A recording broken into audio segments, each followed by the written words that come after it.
and Bitcoin. So, and we haven't had a Bitcoin talk in a long time. Now, we do politics. We actually said a year ago, more than a year ago, politics are going to start affecting the market and investing much more than they have in the past, because America is entering into a politically unstable period. And people say Trump, Trump, Trump, Trump, because that one was back there. Trump is only part of the picture. It's actually, this movement started before Trump came along, and he ran in front of the parade, basically. And if Trump disappeared tomorrow, that movement is still there, and someone else will run in front of the parade. Who that is, I don't know. Maybe nobody. But it's not going to disappear. The political stability is not going to suddenly reassert itself. It's going to be 20 years of like back and forth, back and forth. So we actually said next time, I'm repeating this, the national debt hit $20 trillion. We started discussing that in 2008 in this meetup, and it was $9 trillion. That's within this time frame of this meeting. And we said how outrageous $9 trillion was. And we said, oh, and we tore our hair out saying, that's why I'm bolding. That like, this is outrageous, you know, $9 trillion, what a disaster. Now it's 20 trillion. So like only like nine years later. So like that's more than double in 9 years. And if you double everything, let's say in 8 years, I mean, that number will be astronomical in like a century, literally.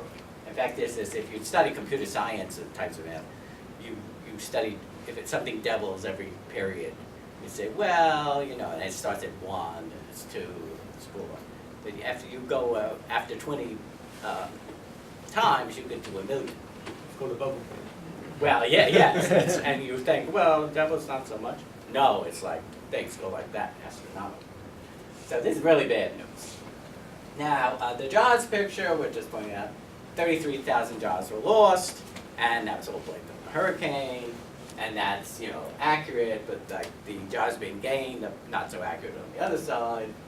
So, but the important, other extra important piece of information, the impact of the hurricane in the GDP will show up next quarter, not this quarter. It is a delay. When Katrina happened in 2005, which was in the end of August, like the third quarter GDP came out, everything was wonderful, 3.3% or something. People said, oh, the hurricane had no impact. Then the next quarter, which is the end of the year, came out in January, and it was like way down. So like the hurricane, it didn't show up in the figures till a quarter later. So at the end of October, we're going to see the GDP figures. And they're going to probably look fairly good, and people will say, oh wow, the hurricane had no effect, this is so wonderful. Then, you know, in somewhere in late January, we're going to see the other figures, and they're going to come up with some fanciful story of why those aren't so good. But it's because of the hurricane, and the figures are lagged, and people don't know that. And including every financial reporter in the United States. And just as an aside, I have to tell my usual financial reporter, who I had this interchange with someone, saying, you know, your statistics are wrong, your interpretation of these statistics are wrong, you know, that's not correct. And he said, like, I know a lot about statistics. I said, well, I have a degree in statistics. He said, well, I have a degree in English. And yeah, but I know just as much as you. You've heard this story 1,000 times. And then I look him up, and his concentration was in poetry. And he claims that now statistics is a science. It's not like a feeling thing. You know, he said, oh, I know everything. You know, he didn't know anything. You could tell by reading his stuff. He was a complete ignoramus.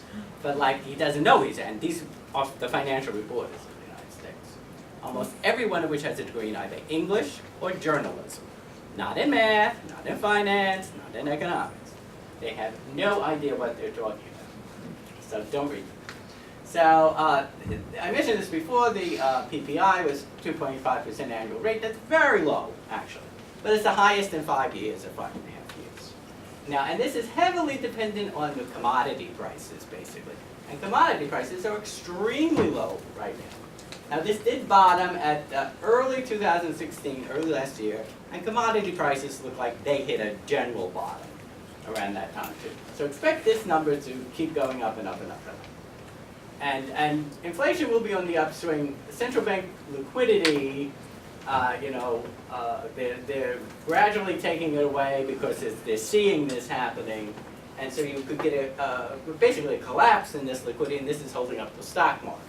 So like all these things are like interchanged and can affect each other. Now, we mentioned this before, I just threw it in again. There's this big tax bill, and it's going to lower taxes, blah, blah, blah, blah. Well, Trump hasn't passed anything yet, so you should not be so hopeful that he's going to, and the market's extremely hopeful, they're going to get these huge tax cuts. I mean, don't hold your breath. Something might happen, but like not what they claim is going to happen. And it might take much longer to happen than when they say it's going to happen. So the market could get like really unhappy and testy and start selling more, when they see that. So then there's this political side most people may not know about. There was a big race in Alabama, a Republican primary. And this is to replace Jeff Sessions, who's the Attorney General. And Trump, for some bizarre reason, decided to get involved in this. And he supported with someone who was really a corrupt rhino candidate. Now he went on a platform, I'm going to clean up Washington and get rid of these people. Then he goes out and supports one against a Freedom Caucus, which is the Ron Paul libertarian people, and then the Ted Cruz ultra-conservative people. So he could have supported either one of them. He should have stayed out and did nothing. So he supports the corrupt guy who lost the first primary, but he got in the runoff, and then he lost the second time also by 9 points. And they spent $30 million of money that was raised to defeat Democrats. So there's all this corruption going on. He's doing exactly what he said he wanted to stop. And this, or why he did this is unclear, and it's stupid, and he lost a lot of political capital. And the people who supported him all rushed in to support the conservative who won. And that was, on their part, a big F-you gesture, like, we really control what's going on, not you. And they slapped him in the face. So if he learns this lesson, we'll find out. So the Hollywood scandal is just an aside. I just love reading all about it. And this politics is involved in this scandal.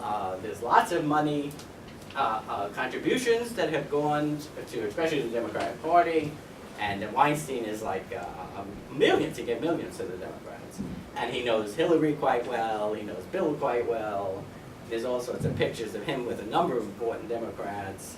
People are coming out of the woodwork from years ago saying, this guy molested me, that guy molested me, this person stopped it. You're going to see the Pandora's box was open. So we'll see what happens. And that will certainly affect the value of the studio stocks. So the monthly charts, let's do a quick summary.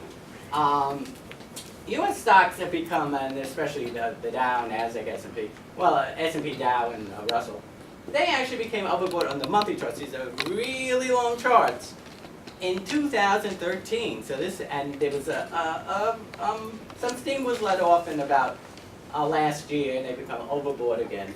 But this is 4 years. This is a long time to be overbought on a monthly chart. So, and that happened in the 90s, basically, with the bubble. The Nasdaq was overbought for 4 years on a monthly chart, which is incredible. And then the collapse came, and when the collapse came, it lost 80% of its value. So this is bad news. It doesn't mean it's going to sell off tomorrow, but this is long in the tooth for being overbought. So, and when it does sell off, it can go further down than anyone can ever imagine. Now, in the emerging markets, is actually a dichotomy. A lot of them have not recovered to the levels by at 2008 yet. Now, Brazil and India have, and they've gone to new highs. China is still, as David showed you the chart, China is still in the dumps, and Russia is still in the dumps, but for totally different reasons.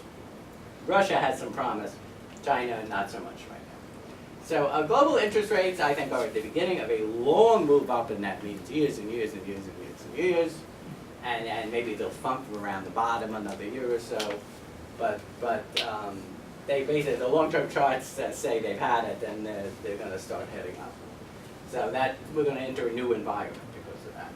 And the U.S. dollar has more downside, the euro has more upside, the commodity-based currencies have more upside in the long term, and we'll see that in the chart. That downward movement in dollar is not over, it's just beginning. I mean, that doesn't mean it can't have some reversal for a while. That's very common. Base metals we're going to see, and base metals like copper and aluminum and tin and lead and zinc, things like that.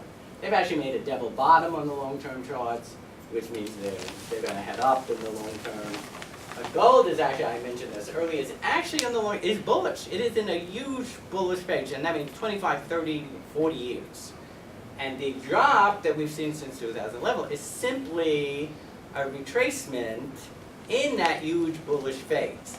Now that's very different from saying it's in a bearish phase, long term, that you don't want to buy. Something that's in a retracement that's going to go higher, you certainly want to buy. And anything that's said about gold is true of silver and then a number of currencies and a number of other things. Palladium and platinum are slightly different. We have this odd case now. Palladium is actually higher than platinum. And usually it sells for a fraction of platinum. This happened also in 1999. So it's not unique. It happens like every 20 years or so. Palladium, they both have weird marks. They both come from South Africa and Russia. And palladium actually peaked in 1999 where every other commodity bottomed. So it's like the troubled child of the commodity. So Daryl, are you hinting then that 1999, which is the peak of the market, could be? Well, we don't know, but this is another like, hey, this is like weird things happening just like 1999. Oil is also at the beginning of a big rally, and we will see that. And the key to that is to look at the gold chart, which you might say, and the technicals, it's the mirror image. The technicals on the gold chart warned you that gold was going to have a big sell-off because it had become overdone by 2011. Oil is the mirror image, and it became oversold last year in 2011, which indicates it's going to have a big rally, just like gold had a big sell-off. And we'll see those charts in a minute. So keep that in mind. And the other energy commodities are all underpriced. Energy is incredibly underpriced right now. Agriculture is actually cheaper, the commodities, than they were at the bottom in 2008. Now things were horrendously bad in 2008. So to be cheaper than that, you are really sold down. So like we have these bubbles in stocks, bonds, everywhere in the world. We have like commodities in like an inverted anti-bubble, where they're way, way too cheap, and stocks and bonds are way, way too high. So you want to take your money out of stocks and bonds and put them in commodities. Now you can do this gradually over a year or 2 years. You know, it doesn't have to be in one day. And as we've just said aside, Bitcoin hit 5,000 this morning, and it's in a massive, massive blow-off. It's a huge bubble, and you never know how high bubbles are going to go. They always go much higher than you think. So Bitcoin could go to 10,000. I mean, David showed you the chart. It's filled with these gaps. It's like a really horrendously ugly chart. So if you own it, be quick. Make sure you sell down at some point, sell off at some point. Okay, here's the 10-year Dow. The key to this, now this is the least bubbleless of all the U.S. indices. This has hit 80 on this RSI. Now this is a monthly chart, keep that in mind. And the Dow is the least volatile of the indices. So when this 80 is oversold, that's usually the peak, that's it, it's over. And it's actually a tinge above 80. And all these charts were done at the last day of September. So they're just the perfect quarter. They don't have any extraneous information. So since then, the Dow is going higher. So this is going over 80. It was a tinge over 80. You can't see it. It's going over 80. That is way overdone. That's really asking for like some big sell. So we will see. So, but it's already was in high territory. It's getting worse. And this is a buy signal, so that's normal. This is pretty normal. And we see, and this is key, this was a little over -1, and this is a little over 1. So this is balanced. This is telling you it's in some long-term sideways movement. So it's at the top of that long-term sideways movement. So we'll also have to see what happens. Watch these MACDs on all the charts, because that'll tell you if it's like sideways or bullish or bearish. If the top is much higher than the bottom, that's bullish. The bottom is much lower than the top, it's bearish. If they're equal, then it's sideways. That's the rule. So we will look at all the charts. Now you can see at the bottom, this is in 2009, this hit 20. 20 is the opposite of 80. This indicates a bottom. And this picked the bottom out perfectly, so we'll see if that picks the top out perfectly. Now that's actually, this did not go below 20, that's actually going above 80, which is worse. Now the S&P looks a little different. This is worse than the Dow. We already got this 80 for like over a year between the end of 2013 to 2015, year and a half maybe. And now we've hit that 80 again. So this is a long-term oversold condition. And things like this happened in the 1990s too, when disaster followed between 2000 and 2012. And the NASDAQ lost 80% of its value, remember that. So David's talking about 50%. It can be way, way, way worse than that. So we also see the S&P, when this gets to about 40, that's about the highest it should get. So that's like sort of peaked out actually in 2014, technically. Now it's still going. My guess is you're not going to see this get anywhere near that. So you're going higher with less strength. So this is, we're going higher, but we're losing strength. So this is overdone. This is already overdone for several years. NASDAQ looks just like it. Same thing as the S&P basically. With the RSI, it actually got a tinge over 80. Now in the 1990s, it got way over 80, like multiple times. So this, and it's hitting 80 again. So once again, we're in this extreme overbought, that's it condition. Now Russell, this is small caps. This also hit this 80 level at the end of 2013. It still managed to go higher. It's not gotten there again, and I bet it doesn't. So, and this got to 40, that should be the top, and it is. So these are long, in, these rallies are long in the tooth. They are like aged out. They're like a dog that's like 17 years old. So that doesn't mean they can't keep going for another 6 months, another year. That market can go down, it can go back up, and thump around. So like things like this always last longer than you think. Now FTSE, this is England. When we go to foreign stocks or indices, we have to think about the currency value. And we have to actually think about that with the US stocks also. There are people who have written articles saying, well, you know, the stock market is going up, but the dollar is going down. And that's just, the stock market is really not going up as much as you think. Because if you translate it into lower dollars, it's actually not worth that much more. And whenever you look, as dollar holders, whenever we look at some other foreign stock, we have to look at the currency. And what happened in England after the Brexit vote 2 years ago, or a year and a half ago, the currency collapsed. And the stocks went up, but if you like do the math, actually nothing happened with the value of the stocks. You lost so much in the currency, it wiped out all the gains in the stocks. So things are actually going flat. So it looks like you'll read all these articles. Oh, the market's going. Oh, it's going up. It's going up. No, it's not. It wasn't going anywhere if you're compensating for currency. So you have to do this with every foreign stock market if you want to know what you really make. So this was the bottom. This is going in 2009. And we're going up and up, but the currency has been going down and down and down. We'll see that later. So this is not, there's nothing peaky about this. Notice this chart looks very different from the US indices, except the currency is crappy. So here's the German market. Now this is a little more overdone. This actually hit that 80. In 2015, it should be done. It's gone higher though. But notice the MACD has not gone higher, it's lower. And the RSI is lower. Those are bad things. So negative divergence, very negative.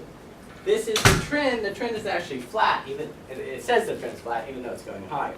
So this new move to highs is very weak, very weak. So here's the Nikkei, and I always talk about the Nikkei. It peaked in 1989. And there's that guy, Isula, he left the room. he's like, was born after like the Nikkei peak. So his whole life the Nikkei's been in a bear market. So like the idea that stocks always go higher, well in Japan, that's not true so far. The Nikkei was around 40,000 in 1989. It's actually 30, close to 39. And it's 20,000 now. It's not getting anywhere near that 40,000 in 27 years, 28 years. And we don't know when it's ever going to get, I mean, at some point it will, obviously. But like, it's could be, you know, you could have bought something 28 years ago and still be, only have half your money right now. So that's how bad you have to live long enough to get to the higher price. Now this is not bad news. This got to 80 and this got to over 80, so that's way overdone. So this looks like it should be coming down. And this got to 40, which is high as it should get. So this is like sort of exhausted looking also. Okay, this is the brick stocks, and there's divergence. And the brick stocks are Brazil, Russia, India, and China. They're the big emerging markets.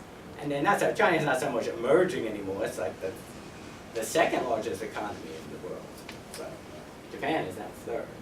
So notice this, the Vespa, this is Brazil, just hit a new high from 2008. So it's gone to new highs. The US market did this a while ago.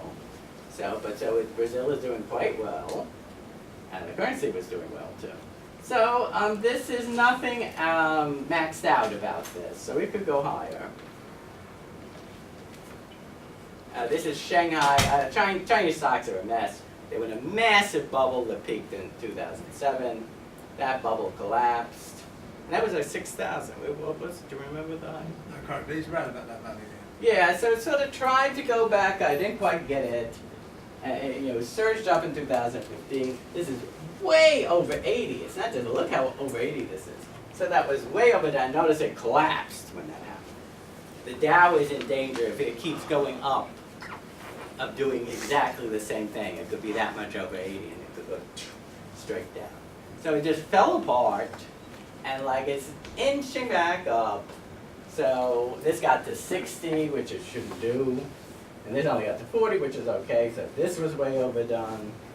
So, I mean, it's going sideways, and David's probably correct. It hasn't hit the bottom. It has to go back down.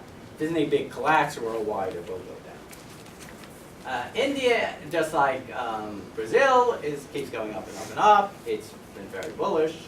So, but once again, you see the same peak in 2000, around 2015, into 2014. And it's over 80, so it got overdone at that point.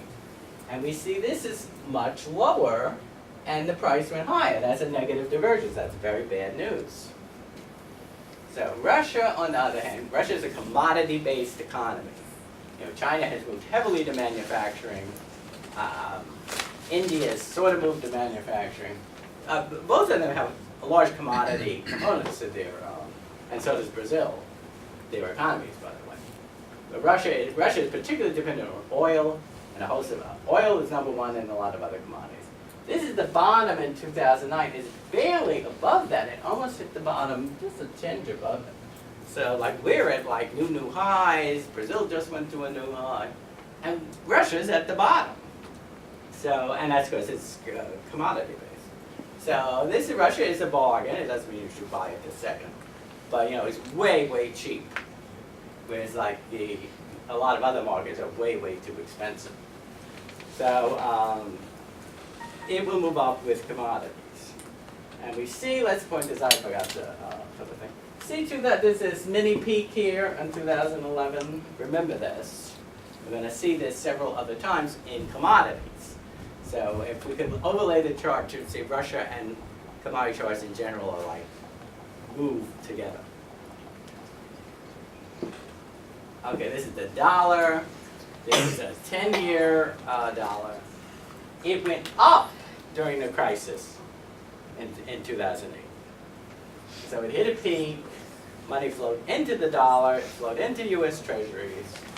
And then it went down and it bumped around, you know, sideways. And then it had this big rally which started in 2014. Right when the markets peak, we've seen that peakish behavior in the markets right at that same time. So, but what's happened, this is like, I think the end move of this money flowing into the dollars. Dollar, because of crisis, the money is now flowing out of the dollar. And you see these three declining peaks. You see this went over 80, which is too much. Then this like, it went slightly higher, but the peak was lower. Then it went higher yet, and the peak is lower. This is on a monthly chart. This is extremely negative. It's warning you of more selling coming. And then you see the MACD has the same type of, it's higher here and lower here. And you see this is higher. You have a peak here, you have a lower peak here, a lower peak here.